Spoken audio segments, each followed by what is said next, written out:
Hello. My teammate's just getting his timer. Yeah, there you go. What's up? Hi, my name is Haduca. Can I get my water bottle?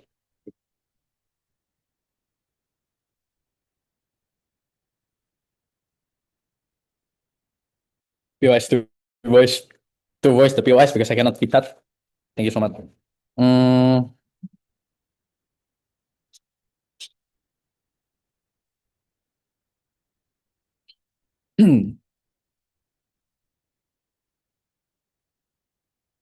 Make no mistake, Europe has been complacent with their spending, and we think that we need to pressure them into spending more. What is the first thing I would like to set up in this debate? What is the interest of the Trump administration? Because note that this motion is a actor motion and not just a this house believes that motion. There are three things. The first is that he's a MAGA apologist because he was the one who made MAGA. So it's very America first, which means that this debate is about the perception of what is other countries are doing towards America. We want to centralize this nationalism towards making sure that we are spending more towards our own country rather than spending outside of our country. Secondly, Trump administration's interest is to make sure that they can spend more on things that are important domestically, like for example, building up a lot more like detention centers so that ICE can deport a lot more immigrants, or for example, having a lot more like domestic spending on defense, or for example, spending more on healthcare because there needs to be a massive investment on restructuring it, which means that under our side, this is something that is more likely to happen when we do not have to spend around 60 and 80% of whatever is being spent on NATO currently. But the final thing is that Trump has a interest to just benefit from NATO wholesale.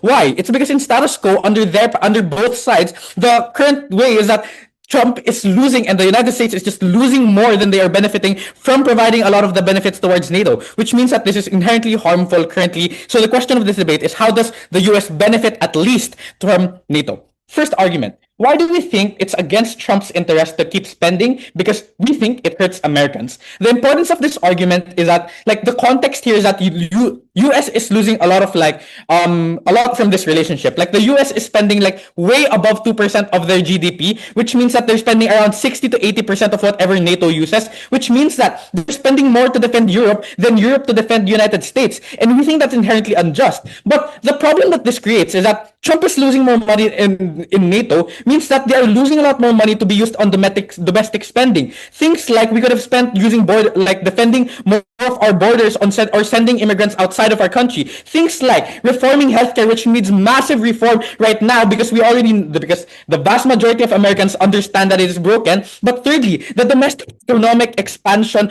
of the United States and its trajectory requires a lot of money to be able to stabilize. So there are three reasons why this is important under our side and why opposition cannot necessarily just co-opt this solution. We think that number one, this policy is important because for the next 12 months, the US is going through some economic transformation that requires a massive amount of money to be able to support. Why? Because Trump understands that tariffs have costs. Because like the economic uncertainty that it creates has costs. And he needs a lot more money that comes from their GDP to be able to stabilize that, to make sure that inflation doesn't get too high, and to make sure that people don't suffer too much. Which means that that money is not urgent right now. We need to use it inside our country now. But secondly, without this condition and without this policy, Europe won't feel the pressure to increase spending. Primarily because they, like, regardless of how whatever they currently do it now, it's just simply not enough, and we need to force them to put a lot more money into this particular relationship with the United States, because otherwise they won't. But thirdly, the US is currently taking on more loans. Like currently they are at 120% of their debt to GDP ratio, which means that if they exceed this more, this creates massive economic risk towards the US defaulting on their debt, and they do not want that. That's why a lot of like GOP representatives are currently going against Trump,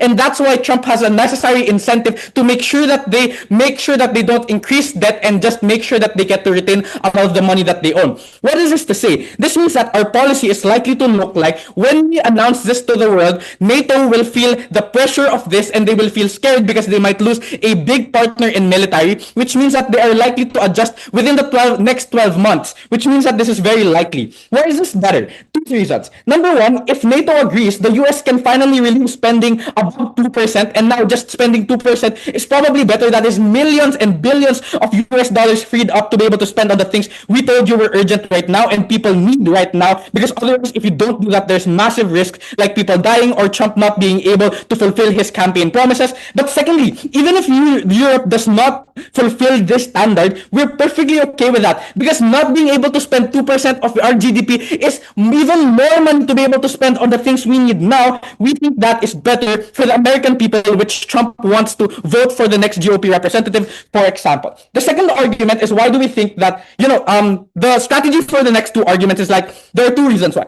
The first is that there's the instance where Europe does fulfill their spending, and therefore we think that is a case where United States and NATO does have a better relationship. But the second argument I will have after that is why we think it's principally just forego NATO completely. So on the first conditionality, why do we think NATO fulfilling spending quota? There are four structural reasons for this. The first is that EU is not advanced in terms of military compared to the US. They understand that you need a lot more money to be able to spend, for example, to create better missiles, to be able to create better drones, to be able to create like better defenses against Russia. The second structural reason is because Russia is still a big threat. Like, they're still pushing against Ukraine, and therefore the threat of this spreading towards Poland and the rest of the European states is still a big threat that a lot of European nations are still afraid of, and therefore they will feel the urgency of this. Third, they have the capacity to do this because most of them are rich nations like Germany and Poland and France, majority spending under 2%. But even if this is so, we think that poor nations can still fulfill, because 2% of a smaller nation's GDP is a significantly lesser proportion of what they have to spend. But fourthly, even if they are like economically disrupted, we think that a lot of nations have already done this. Like, even in the Euro crisis, they were able to do this. We don't understand why that is now. The impact of this is that under our side, once the US and once NATO, like European countries gets to fulfill it, we think that Trump is more likely to engage with trade with them, and Trump is more likely to drop the tariffs against Europe, which he has historically done, for example, against China, when China finally agreed to accede to some of the requests of the of Donald Trump, which means that we are far more likely to create better interest and better trade and better relationships with Europe. We are able to fulfill it. But the last thing is, it's 616. But the last thing is the last argument. Like, why in our worst case it's principally just? And this debate is not just about harm versus good. It's the perception of harm versus good. And the worldview here is that treaties and international organizations are based on the consent of the president and the consent of the people. The harm, therefore, is that when the conditions for decades is that you have to fulfill the 2% spending on your GDP, and they haven't, they've already broken this consent of the United States, which Trump historically did. He pulled out of the Paris Agreement when Europe wasn't fulfilling their burdens of reducing carbon emissions. Trump put tariffs on the world because he understands that the world is benefiting more than the United States is benefiting from the rest of the world. So in application, Trump's administration's nationalistic tendencies and nationalistic principles align with creating a more reciprocal relationship with other countries. So I don't want you to misinterpret this. I'm not saying you have to cut ties with everyone. What I'm saying is that we have to leverage our strength so that we can create a reciprocal relationship with a lot of the countries we currently have relationships today, because otherwise they will keep benefiting from us, but we won't benefit from them. Propose. Thanks to the Prime Minister for that fine speech. A reminder for speakers to give POIs between 1 to 6 minutes. I send the timestamps in the chat, so you should be able to know when that is. With that out of the way, I'd like to welcome Leader of Opposition. You're here.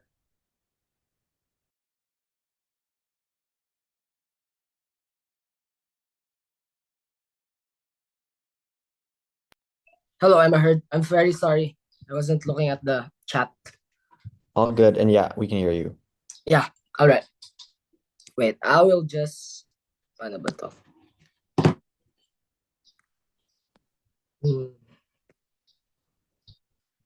Yeah, better.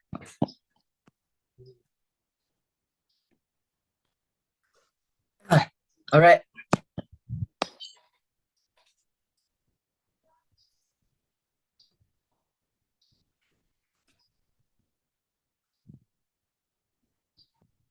I'm gonna PI through chat, please. I'm gonna start my speech in 3, 2, 1. I have no issues with government's interests within the debate. We share the same interests as the Trump administration, but we say that the current measures that you're gonna take is more likely to be counterproductive and harm the legitimacy of this presidency. The first thing I want to do as a response is to counterframe what really is the interest of the Trump administration now. All the framing revolves around being able to economically revive internally. But note, Trump already has tariffs. So I don't get why, for example, pulling out of NATO and reimbursing this to your whole budget economically is going to work. But secondly, more likely Trump's strategy is to pull out of NATO and push it and distribute the resources of this military towards deterring China and Asia. And I don't think that all of these impacts that Prime Minister has suggested will occur. But even if that's the same, but even if like we agree on that same thing, there are two things that they miss on this round. The first thing is, do we want to preserve as a Trump administration still legitimacy inside and outside of USA? So maybe you want legitimacy economically inside, but I want to note that Trump administration politically and militarily has to also exist inside. So for example, people or Americans still doesn't want Russia and Putin. They still doesn't want Russia to win the Russia-Ukraine war, and they would still want some power within the European, the European region out there. But secondly, Trump's administration extends towards outside. They want legitimacy and be able to get trades from other nations by being able to still profess themselves as the strongest nation and as the greatest nation. But secondly, Trump would also still want to actually extend legitimacy for them to deter China and fast track Palestine, Israel, etc., which we think that's something they did not tackle at best. The biggest impact that the biggest impact on Gulf is if Trump withdraws, all of this legitimacy fails, and I will tell to you about this later. The second thing I want to point out is the more likely scenario is Trump is gonna withdraw. Why is this? This is where the mechanism goes. Firstly, the 12-month-long threatening process of this withdrawal is likely to fail. The first thing I want to note is the blunt threat of Trump is not going to help European congressmen or European senators to craft a budget referendum according to the request of Trump, which is 2% their GDP. That is already very, very high. This blunt threat is not going to make them fear, but it's more like to sow internal factions within the Congress, mainly because some does not like Trump and some would just want to be feared of like losing NATO. More likely, a lot of these congressmen and a lot of these legislative bodies are more likely to get to a lot of different factions and different discourses, and the more likely scenario is they're not going to be able to craft any budget referendum. The second thing I want to point out, the second reason is the requirement of 2% GDP is just too punitive. The European Union is economically declining. Germany is on its second straight annual recession, and Spain's unemployment rate is so high. Even the smallest countries like Montenegro and North Macedonia is experiencing a massive retail boycotts because of massive tariff scare, and their inflation is at 30%. So those 2% GDP is less likely to be achieved by the majority of the country in a 12-month span. And if you look at the motion, it requires every single NATO state to actually achieve this. What is the result of the proposition of GOV? The result is the only likely scenario really is after 12 months, they're gonna withdraw because of how punitive this policy is. The impact of this is simple. One, NATO is unstable after US withdrawal. And two, Ukraine loses legitimate support and loses Ukraine-Russia war. And this is the impact that we want to profess. Three things. One, the internal political threat to Russia is going to accrue within the USA. 80% of Americans still does not like Putin panel. Russia winning the war is going to breed political distrust to the Trump administration in the first place. But secondly, the Congress has made it also very, very clear that any form of unilateral NATO withdrawal is out of the table. So when you withdraw, which is likely by the policy of Prime Minister, it's more likely that you're gonna sow a lot of constitutional crisis, legislative pushbacks from a lot of your economic policies, which you tell from government something that's within your interest, or just a lot of lawsuits against the Trump administration, which we are already seeing now. But secondly, your performance in Ukraine-Russia war is still your barometer to your legitimacy as the administration, and your ability to defend this things is gonna matter. So this looks like retaining trust from nation partners and allies, which you are gonna lose on Gov. What's the counterprop on opposition? One, the current measures work. The status quo work, guys.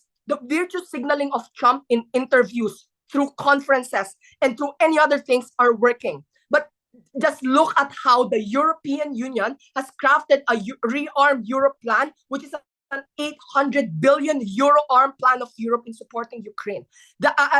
Supporting Ukraine, supporting other conflicts within the region. It's already working. They can craft a budget without a punitive 2% per member state, and this is the proposition of opposition. The good thing about this is you don't have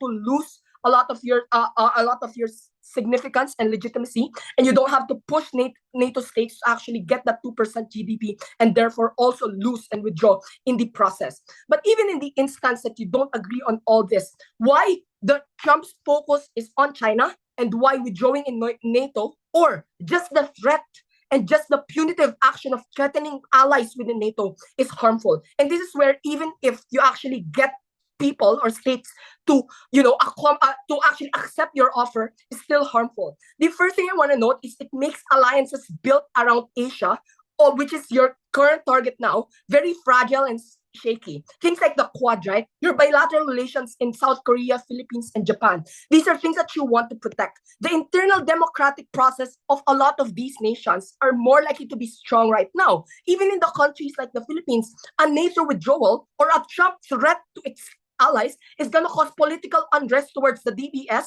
and towards the Marcos administration from the DDS and the progressives, more likely less likely supporting USA in the process.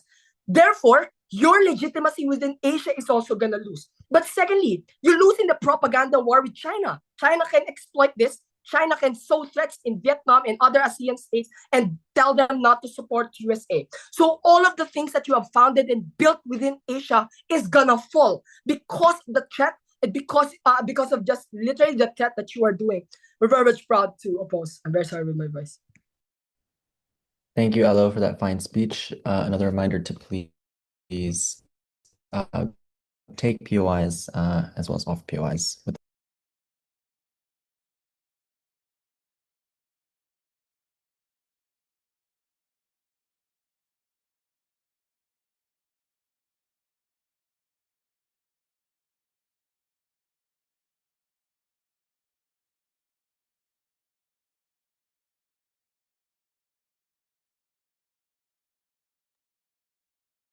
Oh, hello. Yep. Yeah.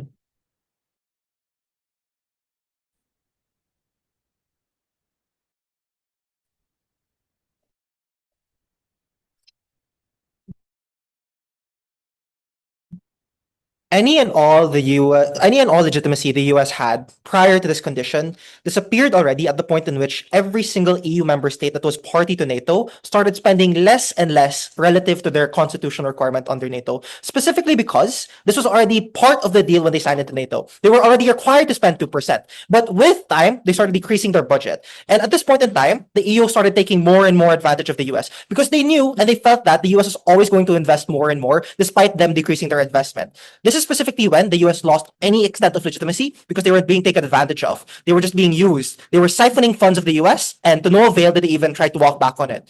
But secondarily, note that opposition never really responds to our urgency. The US's priority right now is to revive domestic manufacturing, and this takes a significant amount of money to even do in the first place. They've already exceeded their spending targets and have already spent way too much money on it. Right now, their priority is to cut funding, and this is evidenced by, for example, DOGE, and for example, cutting out governmental departments in the first place, specifically to cut down on funding. So this shows a clear trend as to why there's a specific interest for the US to want to do this. NATO is the most justifiable way to do this, especially because all other alternatives have been quite deplorable in the first place because it cuts the benefits directly to the US. This is the only type of spending that does not directly benefit the US citizens, which means why it is justifiable, but also secondarily because the EU member states themselves have not fulfilled their principled obligation by virtue of the deal that NATO was built upon in the first place. There's nothing punitive about this. I just want to be very clear about it because Karl kept saying that 2% is too fucking punitive.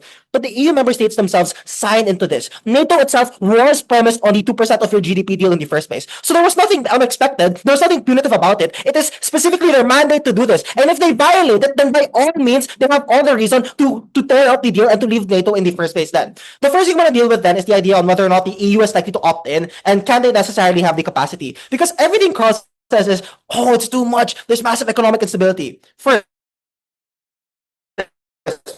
I want to note in framing 2% quota, and this happened even in worse economic conditions, such as, for example, the Greek financial crisis, which massively devalued the euro, or for example, when Brexit happened and Britain left the EU in the first place, which took away a lot of the free trade economic agreements within the area, necessarily meaning that the euro necessarily collapsed as a consequence of these things. Even in these horrible, absolutely deplorable conditions, these member states still fulfilled that because it was only 2% of their GDP. It's not even that expensive. But secondarily, I want to note, it's just military spending. They have to just put money in the military on things that directly benefit them in their own local capacities. If the EU is that scared of Russia, then there's a huge interest to want to invest in this in the first place, which means then that yes, they do have the capacity, but second, they have the massive interest in this. There's also existing moves towards expanding the economy of Europe to start necessarily catering to these conditions. Germany, for example, started easing their debt breaks such that they can spend more on their local economy, but more importantly in military defense spending, because they understand how strong of an ally the US is, especially in these contexts. But even more so, with the growing threat of Russia, there's even more of a larger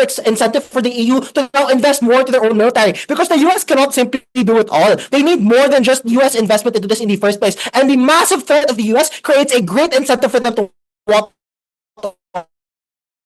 into this. And capacity does just GDP. Don't let them gaslight you thinking that, oh my god, they can suddenly not afford this. Listen, it's just military spending, things that literally benefit you. If anything, the benefits go directly into your country. This creates jobs for your people because you're literally creating more military capacity. So it looks like, for example, reviving the military industrial complex, investing more into manufacturing weapons, bullets, and whatnot. So these things that invest directly into your military benefit your own local constituency. So it's not true that it's just useless or it's going to hurt their economy. If anything, it even benefits them and creates that capacity that allows them to defend against Russia. I'll next deal with this idea that, oh, the US constituency hates Russia. So any pullback in terms of NATO defense spending creates a worse off enemy precisely because they get to invade Ukraine as a consequence of this. One, the defense of Ukraine was not contingent on the NATO deal. NATO isn't even a part, or Ukraine isn't even a part of NATO in the first place. So regardless of whether or not we stay in NATO, the US will continue to defend Ukraine in the first place. It's not true that they will suddenly pull out. This argument is irrelevant to this debate. The conclusion that this is quite simple. The mere threat of it happening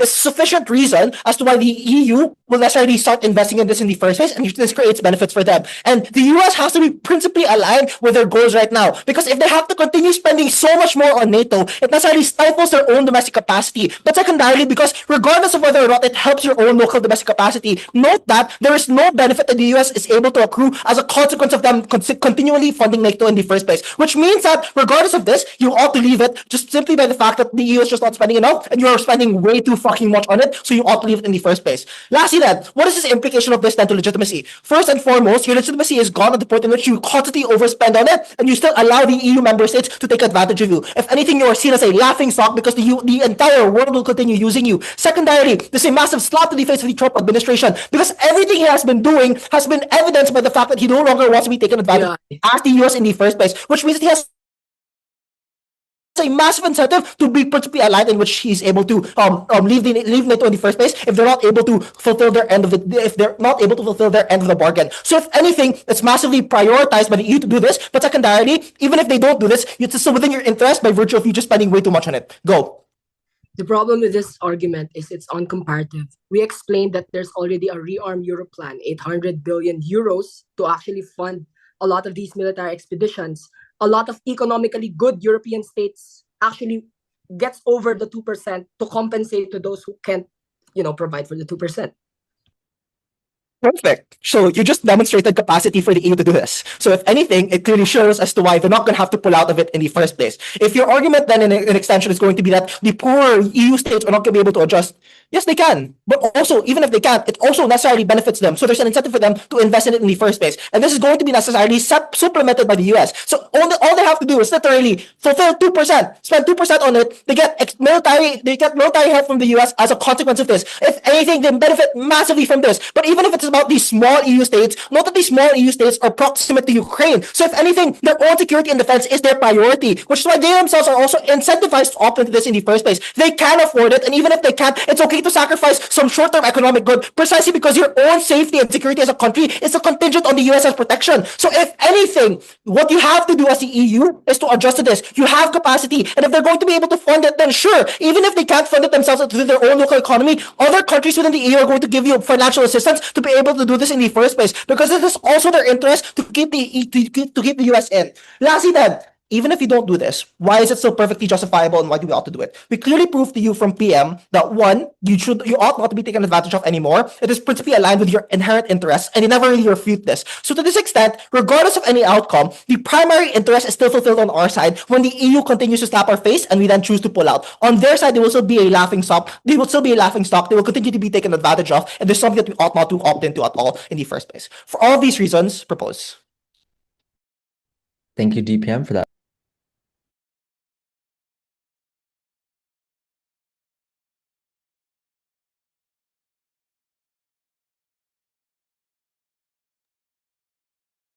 Am I audible?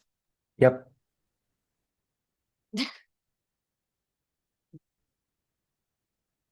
All right. POI's through voice. Don't see chat. And if you hear anything in the background, sorry, there's a like rally. pep rally going on. They're gonna fight it out. Hey, okay.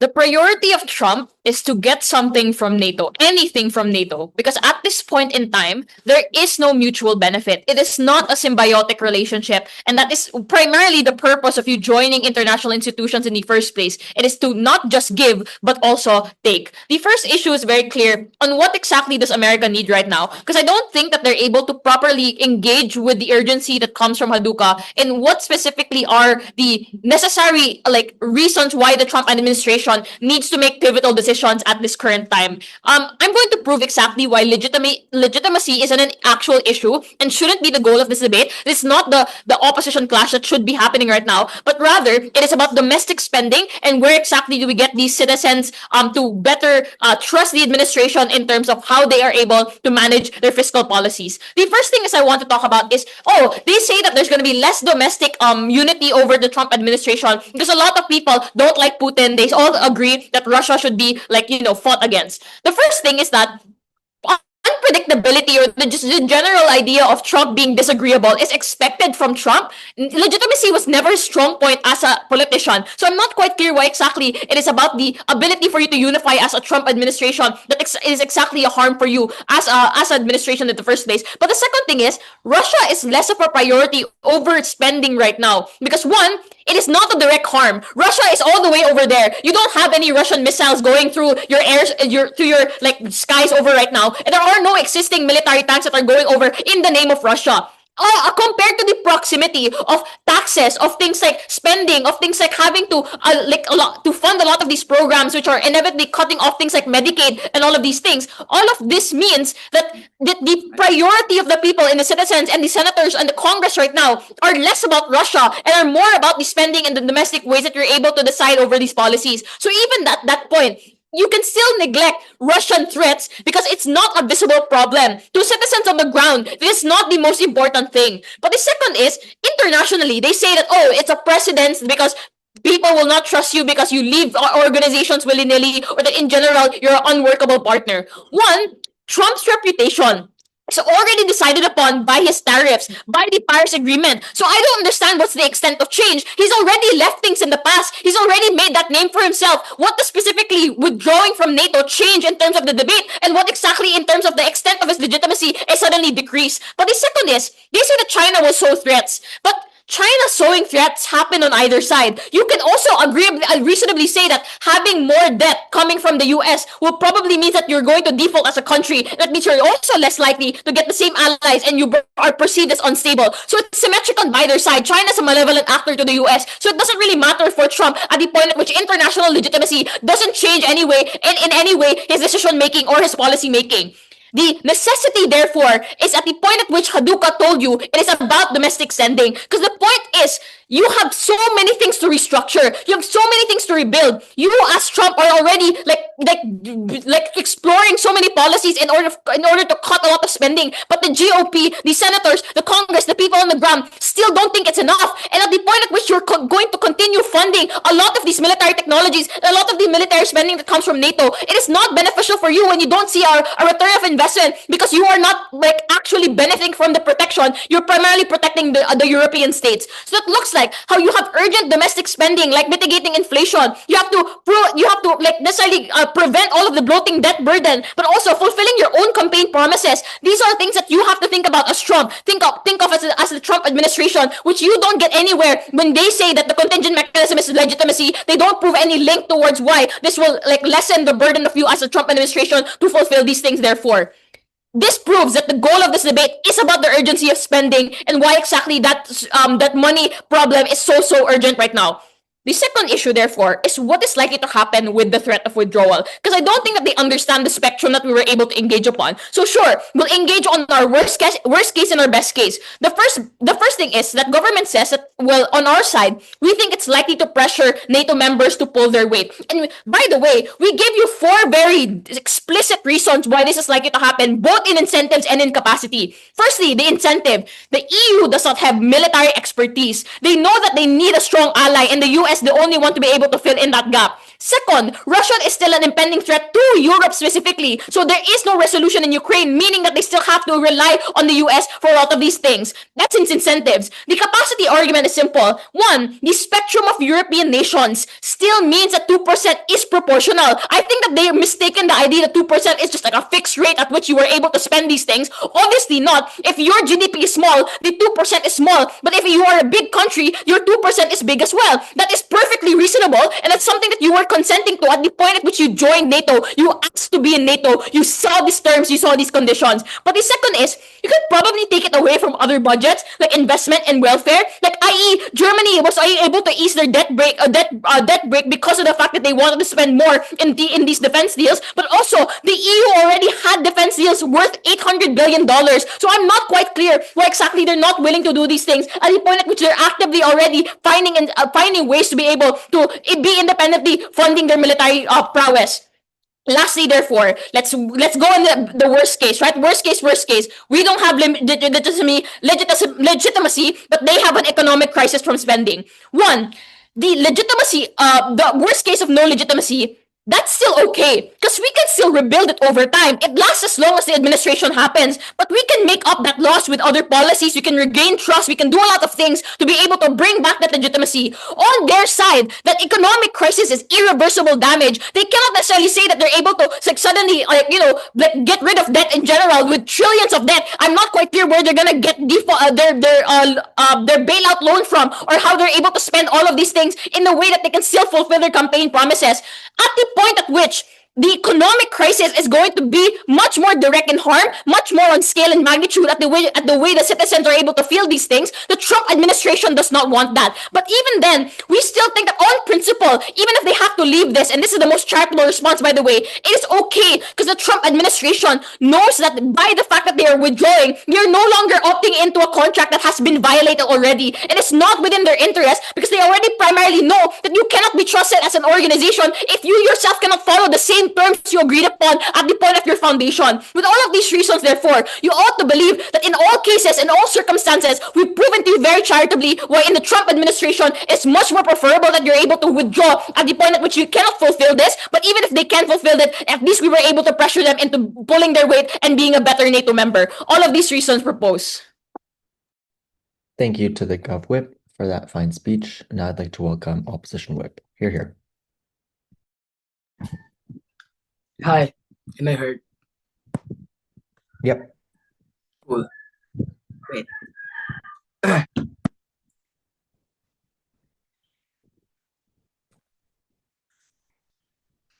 just fix my notes.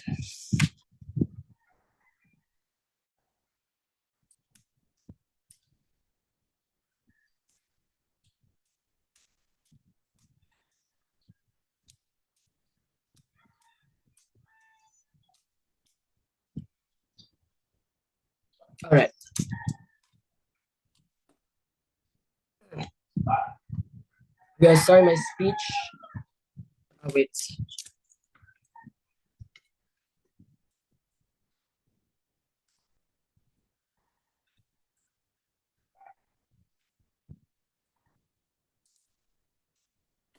All right.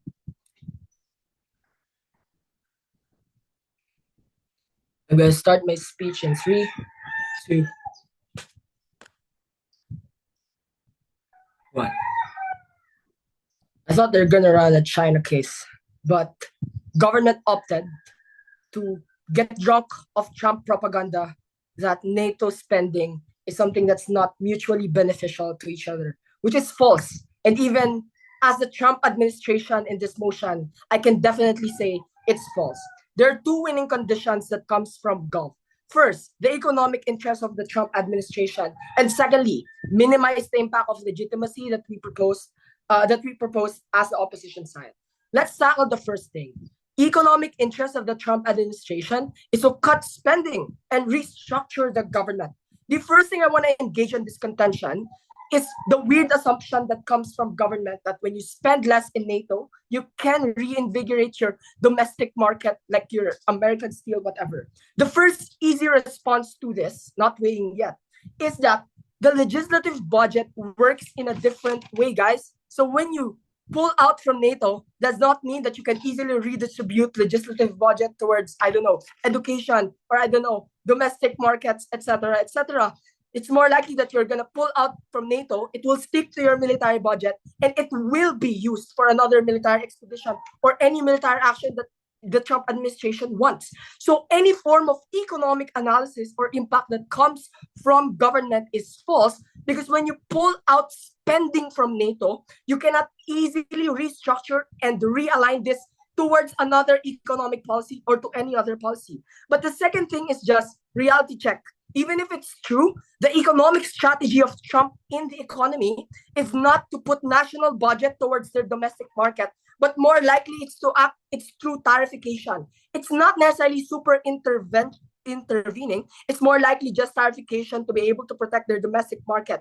It's not necessarily put money in some American steel company and be able to, reignite that steel company or any other domestic manufacturing they have. So when you pull out of NATO, you won't give money to American steel. You're still more likely to keep this money and put it out on many other different agencies or any other policy, which government didn't even explain or spell out.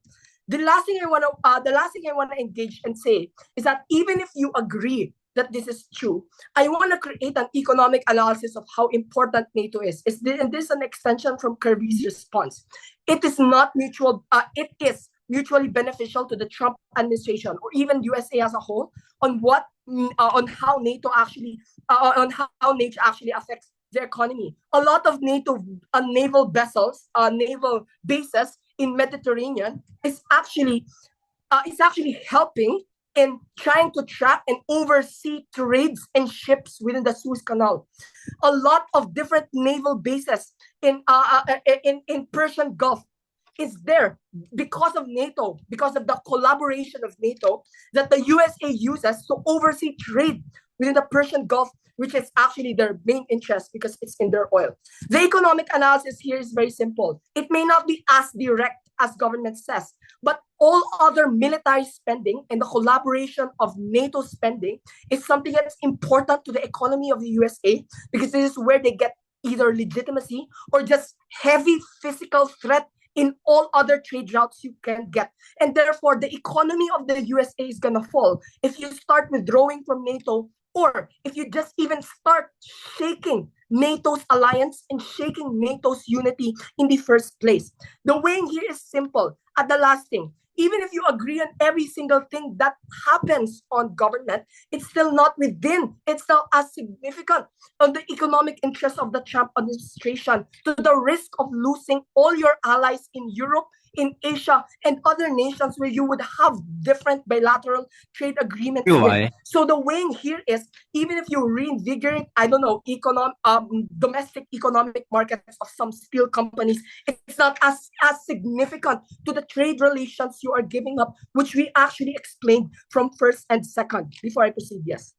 Yeah, sorry. We can still have a lot of trade with Europe even if NATO is not there. That's not mutually exclusive. But our point is that you have more money you would have spent from your GDP inside your country than outside your country. That's where the economic argument comes from, not from the trade that will exist because of NATO.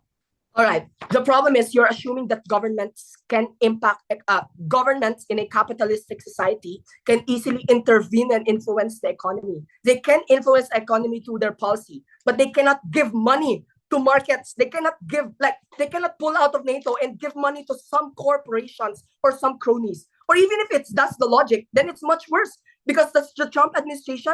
You're just going to fund some cronies or capitalists that will not necessarily trickle down your economic impacts. Then that's much worse, right? So we think that all of these are just weird assumptions that if you can pull out of NATO, you can redistribute it to your economy. That's why we were blindsided of this. We were blindsided first of this case. We are responding to this fully. This false. The second winning condition that comes from Gov is to minimize the impacts of legitimacy that we explained. Their only contention was first, well, they can achieve the 2% and NATO alliance was still there. The first thing I want to engage here is, when you shake the NATO alliance, it will shake NATO trades. It will shake Europe trades with USA. It's already happening right now. The tarification has already affected EU. Has already affected even Montenegro. I've already explained this because of the tarification scare. And therefore, all other trades that happens in the future after this is more likely going to harm your economic relations. But secondly, they cannot achieve this, guys. 2% of GDP. Okay, let's be very clear. For example, if Montenegro has 7 billion GDP, it's not their whole money. It's not their whole national tax revenue. It's more likely just the half of it. So the half of it is 3.5. And if you're going to put 2% of 7.6 out of the 3.5, that's big. That's why GDP percentage is big, is punitive. That's what we are explaining. And now that they're economically declining, every single European state is more likely to fall. So what it means is you're going to withdraw from NATO. That's the likeliest scenario that we are trying to prove that you do not actually want to take. And what you want to do is to minimize the impacts of legitimacy, that Russia is not actually a big factor. But a lot of Americans doesn't want Russia to win, doesn't want Putin. And Trump administration relies on this legitimacy too in the electorate. But even if you don't agree, we explained from first and second that there's a constitutional and congressional crisis that exists after the withdrawal of NATO. It's where your policies are going to have legislative pushback, mainly because you have a lot of lawsuits as a Trump administration from withdrawing from NATO. These are things that you dismiss, and these are things that are the impact of legitimacy to you as your administration, because now you cannot do your policies anymore. And now your Congress and the whole Constitution is against you. This will fall. Thanks, Op Whip, for that fine speech, and I'd like to welcome Op Reply to end off the Op case. Here.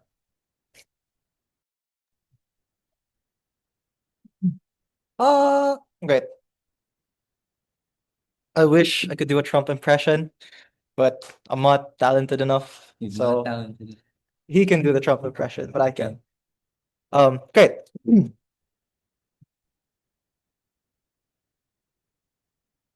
The beautiful thing about Trump's foreign policy is it always works. He always gets exactly what he wants, even if it means committing to crazy actions, like imposing tariffs to the rest of the world to force domestic manufacturing back into the US. It seemed crazy. It seemed like the US was going to be absolutely harmed as a consequence of it. Apple invested $500 billion into it. Other companies invested $1 trillion into the US. Even more investment is going into the US as a consequence of this. It fucking worked. It was crazy, but it worked.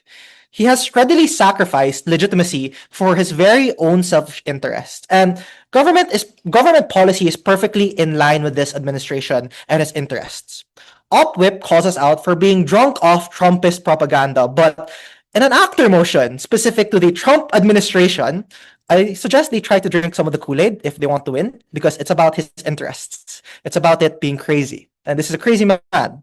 They never want to opt into it, so they are perfectly out of line of the Trump administration's interest, meaning that they have to lose the debate. The larger macroeconomic consequences are not a problem to him, so long as he's able to stay ideologically consistent with whatever the fuck he is doing that is crazy in the first place. And that's what we do in government, which is why we win. This reply will be extremely simple. I'll point out what they say and why it's stupid. One, they say that taking spending away from NATO won't go into the economy because Congress doesn't work like that. It's hard. One, at least military spending stays in defense research that benefits you as the US instead of going into maintaining NATO bases in the EU, which never really benefits you. So great, we're fine with that. Even if we have to